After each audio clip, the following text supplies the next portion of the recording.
दोस्तों आज की वीडियो बहुत ज्यादा इंफॉर्मेटिव होने वाली है, तो इसे सेव एंड शेयर जरूर कर लीजिएगा। क्या आपको पता है कि हम जो गेहूं का आटा गूंद कर रोज रोटी अपने परिवार को खिला रहे हैं, उस गेहूं के आटे में अगर हम कुछ चीजें ऐसी ऐड कर लें जिनसे हम पूरी सर्दी बचे रहें, घर वालों को बीमारियां नहीं लगे, साथ ही सर्दी बढ़े तो भी उसका प्रभाव हमारे घर वालों पर ना पड़े। ऐसी ही बहुत ही इंफॉर्मेटिव सी वीडियो है, चलिए शुरू करते हैं। जैसा कि आपको पता है हर घर में बनता है गेहूं का आटा, तो मैंने भी यहाँ पर परात में लिया है गेहूं का आटा। गेहूं के आटे की रोटी तो वैसे बिल्कुल भी नहीं खानी चाहिए, क्योंकि आजकल आपको बता दूं मैं कि गेहूं के आटे से ही आजकल हमारे घर के हर पर्सन का वजन बहुत ज्यादा बढ़ रहा है। इसकी रोटियां टेस्टी तो लगती हैं दोस्तों, लेकिन हमारे शरीर के लिए नुकसानदेह भी बहुत ज्यादा होती है। गेहूं का आटा आप खाइए, मैंने आपको खाने से मना नहीं किया है, लेकिन हाँ, अगर आप गेहूं के आटे की रोटियां खा ही रहे हैं, इससे आप बच नहीं सकते, तो इसमें कुछ ऐसी चीजें ऐड कर लीजिए जिससे आपका आटा बहुत ज्यादा पौष्टिक हो जाए और रोटियां साथ ही बहुत ज्यादा टेस्टी भी हो जाएं और बच्चे बिल्कुल आसानी से इस रोटी को खा सके।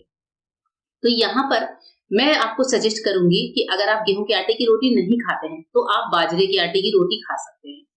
बाजरे का आटा आपको पता है कि इसमें विटामिन B1, B2, B3 और B6 होता है। इसके अलावा बाजरे के आटे में आयरन, मैग्नीशियम, फास्फोरस और जिंक जैसे जरूरी मिनरल्स भी होते हैं।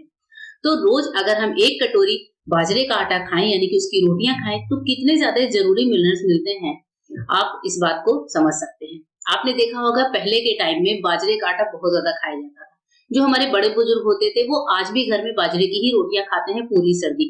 खेत में काम करने वाले किसान हैं वो जो बाजरे की रोटी खाते हैं, क्योंकि इससे हमारे पूरे शरीर को बहुत गर्मी मिलती है, हड्डियों को भी बहुत ज्यादा मजबूती मिलती है। तो बाजरा जो है हड्डियों की मजबूती के लिए और सर्दी से हमें बचाने के लिए बहुत ज्यादा जरूरी होता है। तो गेहूं के आटे में आपको गेहूं के आटे के जितना ही बाजरे का आटा मिला लेना है। इसके बाद से बाजरे का आटा आपने मिलाया, लेकिन अभी हमारा काम यहाँ पूरा नहीं हुआ।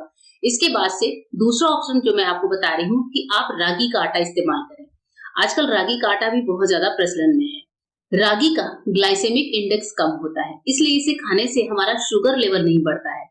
अगर आप डायबिटीज के पेशेंट हैं तो इसे खाना आपके लिए फायदेमंद रहेगा। ये हमारे लिए प्रोटीन का अच्छा सोर्स है, तो इससे हमारा वजन भी नहीं बढ़ता है।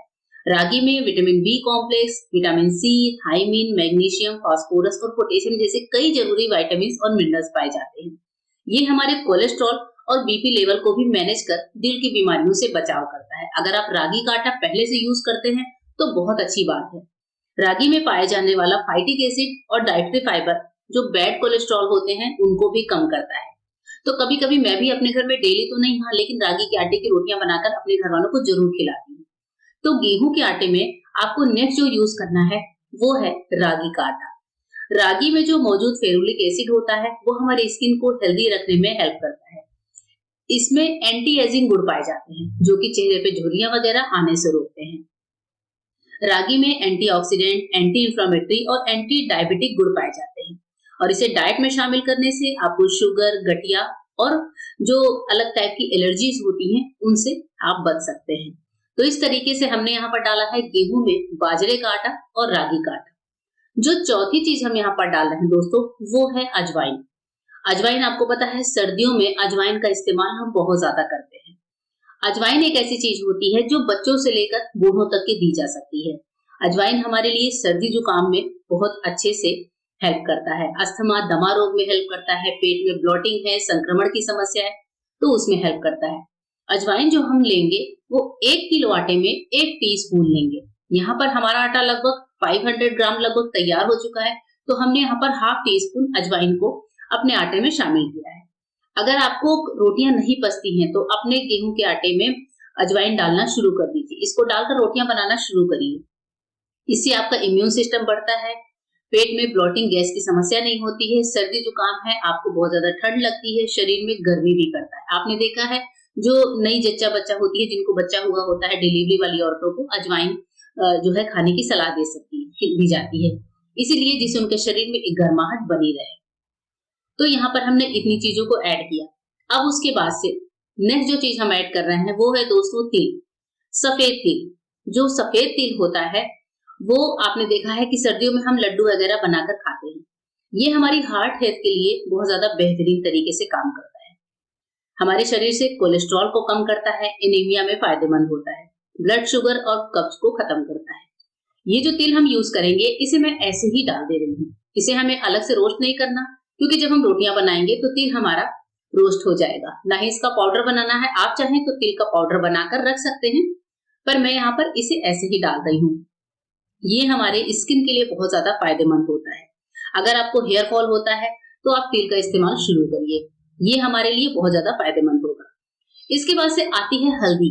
हल्दी में होता है करक्यूमिन, और हल्दी से आपको पता है कि हमारा जो इम्यून सिस्टम है वो भी मजबूत होता है। इसमें एंटीबायोटिक, एंटी प्रॉपर्टीज गुण होते हैं जो हमें बीमारियों से बचाते हैं। इम्यूनिटी तो हमारी बढ़ती ही बढ़ती है, तो हल्दी थोड़ा सा हम जरूर आटे में अपने शामिल करें।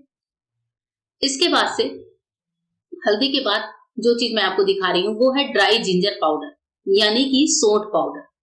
इसमें कई बायो एक्टिव मॉलिक्यूल्स होते हैं। अब हम यहाँ पर सौंठ पाउडर का इस्तेमाल तो कर रहे हैं, लेकिन अब ऐसा नहीं है कि हम अदरक का इस्तेमाल कर सकते हैं। अदरक इस्तेमाल करने में ढेरों परेशानियां आएंगी, क्योंकि आपको यहाँ पर अदरक का जूस या अदरक का जो फ्रेश जूस है उसका इस्तेमाल करना पड़ेगा। तो डेली ये काम हम लेडीज के लिए पॉसिबल नहीं है, इसलिए मैं यहाँ पर आपको ड्राई जिंजर पाउडर की सलाह दे रही हूँ। तो यहाँ पर आपको ड्राई जिंजर का पाउडर लेना है लगभग ½ टी स्पून। जैसे मैंने ½ टी स्पून हल्दी ली, ½ टी स्पून अजवाइन, ½ टी स्पून तिल, वैसे ही हमें ½ टी स्पून अदरक यानी कि सौंठ का पाउडर लेना है। अदरक जो होता है उसमें सर्दी, खांसी, गले में खराश और पाचन समस्याओं में शामिल किया जाता है। जो नेक्स्ट चीज मैं आपको स्क्रीन पर दिखा रही हूँ वो है गोंद, जिसे हम सर्दियों में बहुत ज्यादा इस्तेमाल करते हैं। सर्दियों से बचने के लिए लोग गोंद के लड्डू खाते हैं। तो हर स्टेट में आपने देखा है गोंद के लड्डू तो बनते ही बनते हैं। गोंद में कैल्शियम और मैग्नीशियम होता है, जिससे हमारी हड्डियां मजबूत होती हैं। गोंद में एंटी इंफ्लेमेटरी गुण होते हैं, जिससे जोड़ों के दर्द में और सूजन में आराम मिलता है। तो यहाँ पर जो हमने गोंद लिया है उसको हम ऐसे ही यूज नहीं करेंगे। गोंद पूरी कच्ची है तो हमें इसे भूनकर इस्तेमाल करना होगा। गोंद चूंकि थोड़े से बड़े साइज की है, तो मैं क्या करूंगी, इसको इस तरीके से छोटे से खलबट्टे में थोड़ा कूट लेती हूँ। आप इसे मिक्सी में भी पाउडर बना सकते हैं, मैंने यहाँ पर खलबट्टा लिया है। ये जो गोंद होता है दोस्तों, ये हमारे गले की खराश और खांसी में भी आराम दिलाता है। हमारे शरीर को एनर्जी मिलती है, और इन चीजों के सेवन से जो हमारा इम्यून सिस्टम है, रोग प्रतिरोधक क्षमता है, वो बढ़ती है। तो गोंद का सेवन सर्दियों में जरूर करना चाहिए। गोंद हमारे स्किन के लिए बहुत अच्छा होता है, हमारे बॉडी के टेम्परेचर को मेंटेन करता है। तो गोंद को भूनने के लिए मैंने यहाँ पर कढ़ाई में बहुत थोड़ा सा देशी घी मेल्ट कर लिया है। जो देशी घी है वो 1 टेबल स्पून ही है। थोड़ी ही देशी घी में मैं अपना काम कर रही हूँ। जब देशी घी हमारा अच्छे से गर्म हो जाए तो यहाँ पर जो कुटी हुई गोंद है वो मैं डाल देती हूँ। मैं आपको बताऊंगी कि एक बार में कितना गोंद डालना है, लेकिन पहले हम इसको भून लेते हैं। अभी गोंद चूंकि मैंने कम घी में ली है तो गोंद एक ही में चिपक गई है। इसको मैं धीरे धीरे सिम पर करके और थोड़ा सा भून लेती हूँ 2-3 मिनट के लिए, और उसके बाद से गोंद हमारी बहुत अच्छे से फूल जाती है। यहाँ पर मैंने कम घी से लिया है, क्योंकि ज्यादा घी भी हम रोटियों में नहीं डाल सकते, ऊपर से हम वैसे भी घी लगाते हैं। तो इस तरीके से सिम फ्लेम पर मैंने गोंद को भूनकर अच्छे से इसको टुकड़ों में तोड़ लिया है। तो गोंद में जो होता है एंटीऑक्सीडेंट्स भरपूर मात्रा में होते हैं, जिससे हमारी इम्यूनिटी भी बढ़ती है। गोंद को मैंने मिक्सी में पीस लिया है ठंडा करके, और इतना जो गोंद है वो हमारी कम से कम 4 से 5 टाइम की रोटियों में काम आ जाएगा। तो यहाँ पर जो आटा गूंद रहा है इसमें मैंने 1 चम्मच उठाकर गोंद को डाल दिया है। ये बचा हुआ गोंद जो है वो 2 टाइम के आटे में काम आएगा।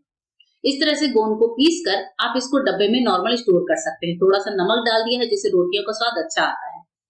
तो इस तरीके से हमने क्या किया है, सारी चीजों को मिलाने के बाद अब आटा गूंदना शुरू किया है। मैं इस आटे की रोटियां बनाकर भी आपको दिखाऊंगी कि रोटियां भी बहुत ज्यादा खस्ता बिस्किट की जैसी बनती हैं। और सर्दी में अगर हम इन रोटियों को अपने घर वालों को, बच्चों को, बड़ों को, सबको खिलाएं तो हमारे घर वाले रोग मुक्त रहेंगे, सेहतमंद रहेंगे। उनको कोई बीमारी बिल्कुल छू भी नहीं पाएगी। यहाँ पर देखिए हमने हल्के से गुनगुने पानी से आटा लगाया है। आप चाहें तो नॉर्मल पानी से लगाएं, मैंने गुनगुने पानी से लगाया है। आटा हमारा गूंथकर तैयार है। 10 मिनट के लिए छोड़ दिया था, अब आटा बिल्कुल अच्छी तरह से सेट हो चुका है।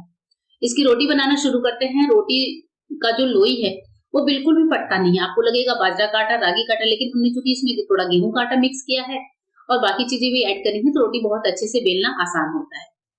रोटी को तवे पर ही मैं सेक रही हूँ, मैं इसको गैस पर नहीं सेकूंगी।